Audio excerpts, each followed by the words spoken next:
So we're gonna get into a quick conversation, and when I say quick, for y'all that tap in with me, y'all know I can get long-winded, but we're gonna try to keep it as quick as possible. I just want to share my thoughts on what I've been seeing, hearing about the Abrego Garcia situation. That's the quote unquote, right, the Maryland man, the one that is, I believe, a citizen of El Salvador, and he was sent to El Salvador, wrongfully sent to El Salvador. He was supposed to be deported, to my understanding. However, he was not supposed to be deported to El Salvador based on, I think there was a situation with he'd be going there and his life would be at risk with rival gangs. So he was supposed to be deported somewhere else. Trump's administration, they deported him to El Salvador. And even though a judge said or told Trump to facilitate, I believe that's the word that they used, to facilitate the return of Abrego Garcia, it doesn't seem like Trump and his administration are anywhere any bit interested in bringing Abrego Garcia back. They keep saying that, oh, he's illegal. He already had orders to be deported twice. He's been beating his wife and he's been doing all these other things. I think another recent video, don't quote me on it, I may have been dreaming. I don't think I was dreaming, but I think a recent video showed that he was allegedly trafficking people or bringing people across the board. I don't know. I don't know. And you know what? A lot of it is completely irrelevant to the conversation that I want to have with y'all today. All right. Why is it irrelevant? I want to preface this by saying that Trump is doing something that the majority of us, or can I say all of us, haven't had to do, haven't had the responsibility of doing. Now, that doesn't mean we can't criticize, right? It is what it is, especially as American citizens. We can have our opinion. You know, Trump worked for us in a lot of ways. And this is more, when I say that, it's more focused on the tariffs. And the reason why I'm even bringing up the tariffs to kind of show you exactly what I'm talking about. Everybody's been talking about us not having favorable relationships or trade relationships with China, right? I heard Nancy Pelosi talk about it 20 some years ago, Bernie Sanders 20 or so years ago. Donald Trump's been talking about it longer than that. So it's truly a bipartisan issue, both sides. Matter of fact, Bernie was calling it actually right-wing ideology for us to have these extensive trade relationships with China, where it benefits the elites, the oligarchy, as Bernie says, rather than the American people. So neither here nor there. Trump is doing something that nobody has done. However, I'm going to criticize certain things based on, or give certain constructive criticism and some advice. I do not think Donald Trump,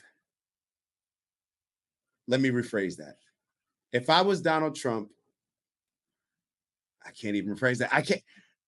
It's tough to say, you know what I mean? Putting yourself in somebody's shoes, because I can't say if I was Donald Trump, because I don't know what Donald Trump, whatever. Looking at it from afar, Donald Trump, go get Abrego Garcia. Anybody that was mistakenly sent, that it's becoming a big news story, rather than allowing it to grow, rather than allowing your favorability to go down with Americans when they're looking at it saying like, hey, the guy was supposed to come back. He wasn't supposed to be deported, or at least to El Salvador. He wasn't supposed to be deported there. Bring him back and go through the due process and deport him wherever you see fit or the judge see fit. The reason why I'm saying this is because popular opinion, and with Americans being so fickle, I think that Donald Trump has a unique ability or a unique opportunity to bring a lot of the country together during a time where people are not buying into a lot of the divisiveness that the Democrats have been trying to push, in my opinion. And even on the conservative side as well, in different ways. But I think the Democrats tend to prey on people's victimhoods. You're being oppressed, you're a victim, so vote for us. And they try to create this divide, right? Just all you got to do is hear Barack Obama speak to the brothers, and people get upset as if black people have to vote Democrat or everybody's going to be upset with us. Cool. So if Donald Trump just decided to say, you know what, let's bring him back. We'll bring him back. I'll talk to the El Salvador president. He was just over here at the White House. No problem. I'll facilitate that. He'll listen to me. Let's bring him back. and let's go through the due process. Now, do you guys have anything else to say about it? And I almost can assume why Donald Trump won't do that, because it's almost like you give an inch, they'll take a mile. But you know what? To gain, and he may not even care because he's not running again, but I think that it's bigger than just Donald Trump running. To gain some favorability and to unite the country, I think you don't need to give them an excuse to not be united, to be able to say, look, it's simple. The judge said for Donald Trump to facilitate the return, they admitted they made a mistake. Bring Abrego Garcia back. It doesn't matter that he is an alleged wife beater. It doesn't matter that he's allegedly a criminal, allegedly a part of this gang. Doesn't matter. The courts determined that he wasn't supposed to go to El Salvador. Bring him back and figure out what we're going to do with him as in America from there. Now, a lot of people listening to this, and I know that the majority of people that are hate Trump and that are on the other side, whatever that other side is, there's a lot of other sides of Trump, depending on who you're talking to. The majority of them are still going to just find something else for them to hate on with Trump. But what I think Trump has done a good job of gaining momentum amongst those people that are not the fanatics, that are not the radicals, to where he can bring those people together. We saw Trump's numbers. They went up significantly among different demographic groups historically, right? He did better historically among certain demographics. So I think if Trump was able to do some of those things, he can continue that momentum, continue to gain that favorability to wake people up. Now, a lot of people may be saying he don't need to do that. He just doesn't need to get reelected. Cool. I'm not saying that you're wrong. I'm really not saying that you're wrong. And that's why I started off this conversation. I want to remind you all, saying that I've never been in Trump's position. Trump is doing a lot of things that a lot of people have talked about, but haven't had the courage to actually do. So I'm appreciative of Trump having the courage. So I'm going to give a certain amount of grace when it comes to, well, he should be doing this, he should be doing that, he should be doing that. Yeah, but we'll have more energy against Trump telling him, well, you're doing it, but I don't like the way he's doing it. We'll have more criticism for him than somebody that told us that we should be doing it, that we wanted them to do it, but they didn't even try. We'll criticize Trump more than criticizing, let's say, Biden for not even addressing the issue. Biden was running around talking about you need more than an executive order to solve the border. Well, Trump proved that wrong. But people are more focused on, well, it's the way he's doing it. He got rid of Abrego Garcia. People will literally bring up one or two people. I believe around 10 million people came here illegally, and now we think that there's not going to be any mistakes, that they're not going to make any mistakes. But my issue with Trump is that, hey, bro, if you made a mistake, if your team made a mistake, just go grab them and do it the right way. If you're still going to deport them, cool. If it's going to cost the country some tax, all right, cool. Let's grab them, bring them back, and let's do it the right way. And I believe there's a couple other instances where something similar may have happened. I want to say that I heard a story. Don't quote me, but the only reason why I thought about it is because I believe it was a gay guy.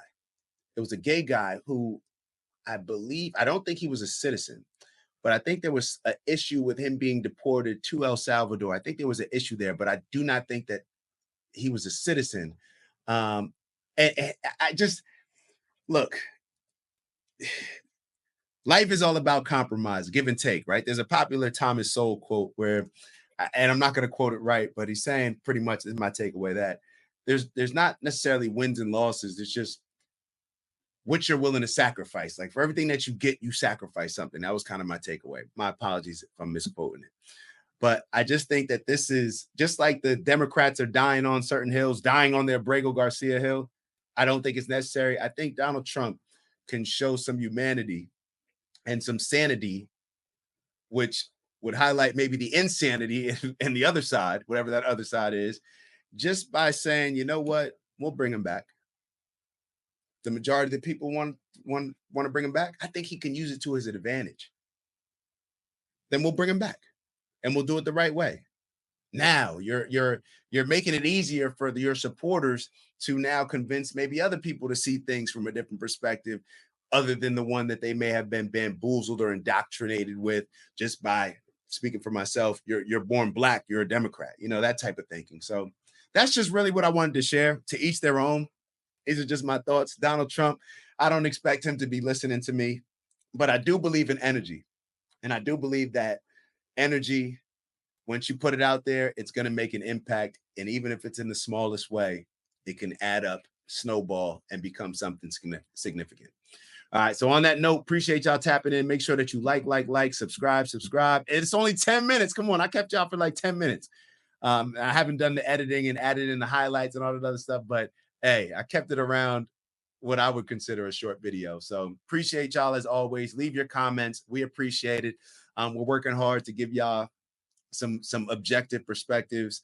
Of course, we're always going to have some bias in there. You know, it just is what it is. But salute to all y'all. We appreciate y'all. I'll see y'all soon. Ew.